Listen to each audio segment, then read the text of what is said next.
Today let's see how a bill is passed and how it gets converted into an act. This is just an overview, and there could be some exceptions to this process that we will discuss in later videos. This is some kind of overview only. Okay. One thing is that a bill, a bill can be introduced by a cabinet member or any other MP who is outside the cabinet. Like if any minister introduces a bill, then it's called a government bill. And if any other person in the parliament other than the uh, any minister, it's called private members bill. Okay. Next, a bill could be introduced in any house, could be Lok Sabha or Rajya Sabha. But there are some exceptions, like in case of money bills and financials bills, those can be originated only in Lok Sabha. That we'll discuss in later videos. Okay, next, once the first house passes, it goes to the other house. The other house will be like if first house was Lok Sabha, then second house will be Rajya Sabha, and vice versa, like that.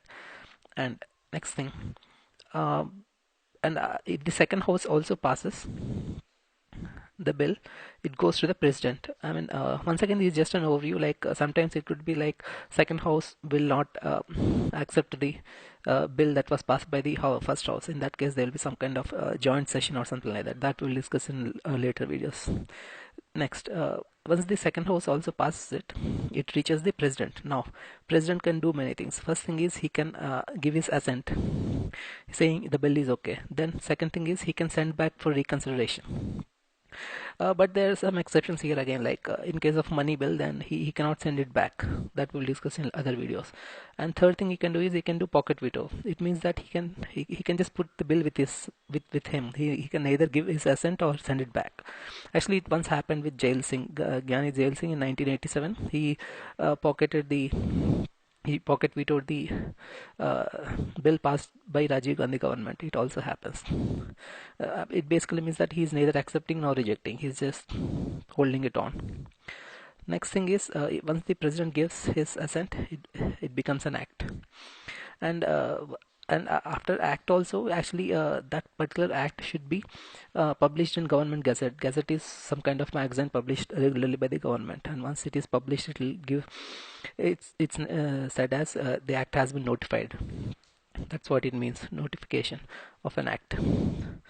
Then there is something additional step called judicial review. It's only an optional, it's not mandatory. It's like Supreme Court, if someone thinks that the act is unconstitutional, then he can put it in front of Supreme Court, and Supreme Court will see if the act passed is constitutional or not. That means, as we know that no act passed by the government can go against the Constitution. Supreme Court will check it.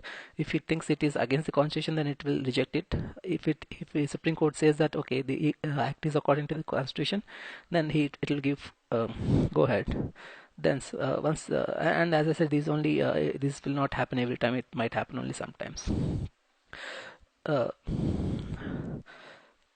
and once this is also done, the bill becomes an act and is effective. Okay, now as I said, this is just an overview, high level overview. There could be many exceptions to that we will discuss in later videos. Thank you.